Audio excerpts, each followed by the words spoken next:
Alright guys, today we are going to be doing a transmission service, a differential service, and possibly a little bit of check engine light diagnosis on this 2016 Q5 with a 3.0T.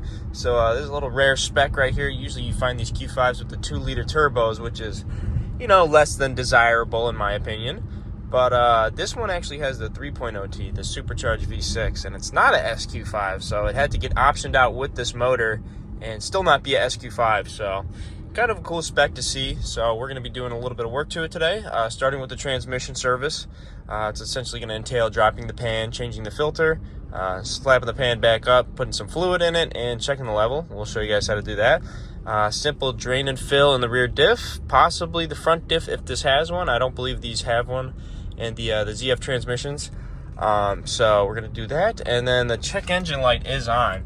And from what he told me, he thinks that it's for the oil pressure control solenoid, which sits on the driver's side of the block, kind of somewhere around here, kind of tucked in the corner of the block. I haven't gotten him a quote on that yet, just because I don't know how much labor that's going to entail. There's not really too many labor times out there for it. So I want to get my eyes on it, kind of get an estimate of it first, and see how much the part will run, and then kind of jump in from there. So we're going to fast forward to the shop right now, and we'll get right into the repair.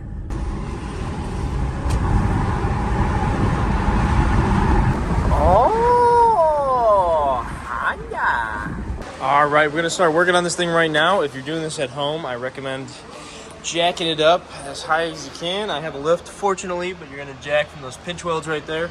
Make sure to put the jack stand under there real nice and secure, something like this. If you do have something like this, make sure it's got a double safety so it doesn't drop on you. But we're going to put it up in the air and start looking at the transmission.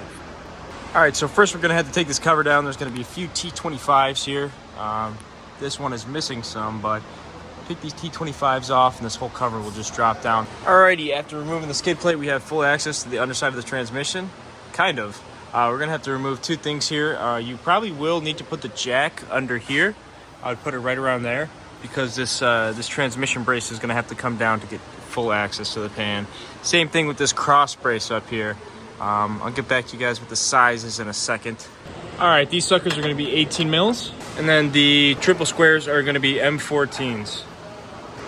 All right, now we're going to be moving on to the trans brace right here. There are going to be 4 M12 bolts and then 3 13 millimeters that are going to have to come off in order to drop this brace.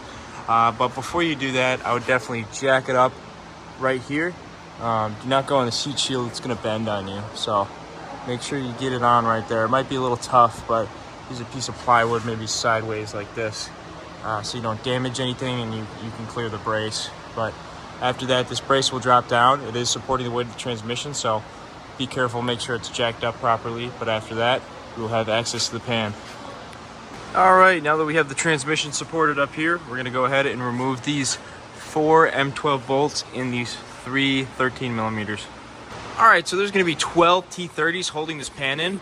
Before we drop the pan, we're going to drain it. Before we drain it, we're going to remove the fill plug. If you guys ever get in a situation where the fill plug is not coming out, I would be focusing on that more than the transmission service.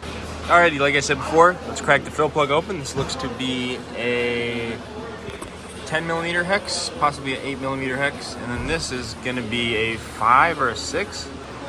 All right, that was a 10 millimeter. We're going to pull this out and be prepared to catch any residual oil that falls out. There's a good chance that some oil is going to fall out.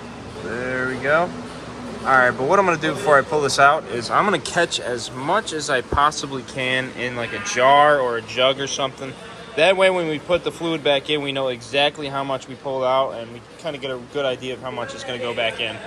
Alrighty, I caught quite a bit of fluid right there. We're going to go ahead and take out the drain right now, and this is a 5 millimeter hex right here. Alright, so we just pulled the filter out, and this is how much metal is on there. For 100,000 miles, I'd say that's about normal, but definitely want to be changing this stuff earlier. It's kind of cool watching it go over the magnets like that. Yeah, there's not enough to be concerned about, because like there's 100,000 miles of wear and tear, and there's going to be some type of metal, and it gets caught by these magnets, so really wouldn't be too concerned with it. But it's definitely nice to change this earlier. But yeah. All right, we're gonna make sure to clean out this pan real nice, make sure it's pretty much spotless, and clean up this gasket surface especially well. Make sure you don't get any more leaks or anything. Then we're gonna stick the filter in there and put the pan back on. So the new kit comes with new bolts, new gasket, and a new filter with new magnets, so you don't gotta clean the other ones up and reuse them. So we're gonna pop this filter in, lubricate that with a little bit of new transmission fluid there. Here's the part number on the kit for this. Now the new filter is gonna sag like this, but it's completely normal. It'll pop in on that side, and then it's gonna hang down a little bit. So this is completely normal. Alrighty, we got the new pan gasket on. We're gonna put it back up. Probably do 2 of the bolts across from each other, like right there and right there. And then enough to put the rest of them in, and then we'll torque it all down. I did get a new drain and then a new fill plug, which I'll show you in a second here. Here's the drain right here. There's a new drain. Then we got a magnetic fill plug from ECS Tuning. So this will aid in any metal debris. Before we throw the pan on, we're gonna clean up this surface real nice. I'm gonna use some Scotch-Brite and a little bit of brake clean, get that cleaned up real nice, and that'll give us a very good seal for the pan.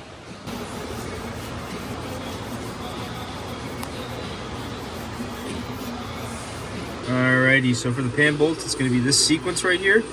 Get them all hand tight first, go from 1 to 2 to 3 to 4, etc. The torque spec for these bolts, they are torque to yield. It's going to be 4 Newton meters, which is very low, and then an additional 45-degree turn. Alrighty, I'm going to be tightening down that drain plug. It is tightened down to 12 Newton meters, and then the fill plug is tightened down to 30 Newton meters. This one's going to be left open right now just to fill it, and then we're going to be tightening that one down so we can fill it. It's always a good practice to catch as much fluid as you can when you're doing a transmission service, just because you want to know exactly how much came out. You're going to want to put that same amount back in, plus about half a quart to account for everything that's still in the filter and everything that you didn't get to catch. You'll have to go through the procedure to make sure the level is correct. I will show you guys that on screen right now. I just gave it the 6 quarts in there, and then I still got to check it. So I'm going to run the vehicle. You're going to go park, reverse, neutral, drive, low/sport. That'll get the fluid into the torque converter. It'll go into all the hydraulic passages. It will give you an accurate reading of the level. First, you're going to have to get it up to a specific temperature, and you're going to have to keep it in neutral, and then you pull this and pretty much either drain off any or add some if it's not dripping out. But as for that, I am pretty much good with this transmission service, so that's how you do that. I'll show you guys how you do the diff in a second here. And then for right now, I think we're going to tackle this oil pressure control solenoid, which sits... yeah, you can't even see it. It's all the way back there. You can see the wires right there by the tip of the flashlight. So I don't think I'm going to be able to reach my arm around this goopy mess right here. So what I'm going to do is drop the power steering rack just a little bit. Not enough to like need alignment or anything. Look what we got here. I think one of the motor mounts has failed. If you see a black residue like that, it looks like squid ink or pen ink. You can kind of tell it's failed. There's hydraulic fluid in here, and you can see it has started leaking out of there, so that's going to have to get replaced. As far as the other side goes, it doesn't look like that one's leaking yet, but that'll probably eventually get replaced as well. Now it looks like there's an oil leak under here. And if we follow it all the way back up to the top, looks like something's leaking up there. I don't know if it's the rear timing cover. Kind of hard to tell from here. We'll have to degrease it and kind of get back to them. Alrighty, so we're going to take this M10 out, or at least loosen it a little bit. And this will just slide back. This is the steering shaft that goes all the way up to your steering wheel. Make sure you do not move this. Once this comes out, just press it up a little bit. Do not twist it backwards or forwards. Just press it up a little bit to get it out of the way. Then after that, it will be these 2 bolts right here, and it should just start sliding down, enough so that we can get our hand in there. So the socket doesn't really clear right here, so we're going to take these 4 13mm nuts off the sway bar, kind of move that out of the way a little bit, and then it'll allow us to pull these bolts out and then drop the steering rack down so we can get access to that. All right, I was able to sneak it out with the T30 and 2/4 inch extensions. It's this little T30 holding it, and it goes from this side. It's kind of a bitch to get to. You can see I got the rack just dangling a little bit there. Ended up pushing that up a little bit, kept it the same way.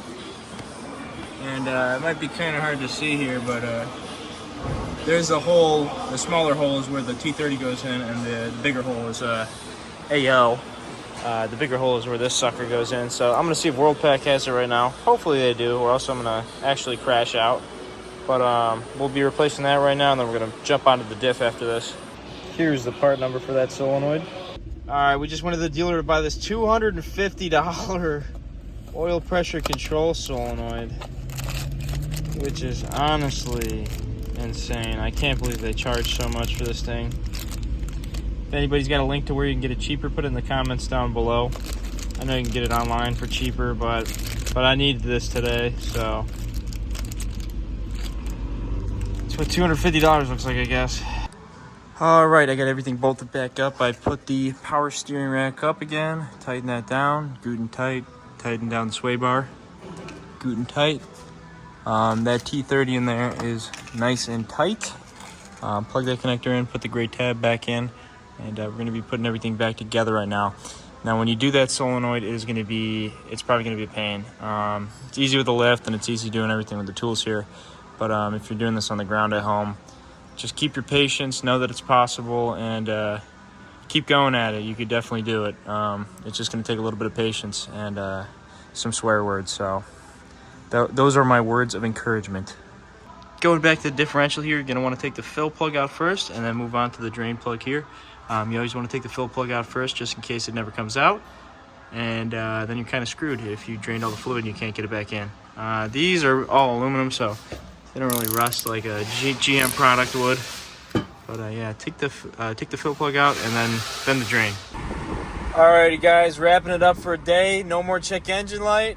We had to go up to the dealer to get that oil pressure solenoid, but ended up all working out. Thing is driving phenomenally. I'm gonna be driving it back home to put some miles on it, boosting the supercharger a little bit, making sure everything feels kosher. And besides that, I think that wraps it up for a day. Did quite a bit on this today, so everything's feeling real good. If you guys enjoy the content, don't forget to like, comment, and subscribe. If anything in particular you want to see me do, put it in the comments down below. We'll do a little highway pull to show you what this thing's capable of. Oh yeah, trail.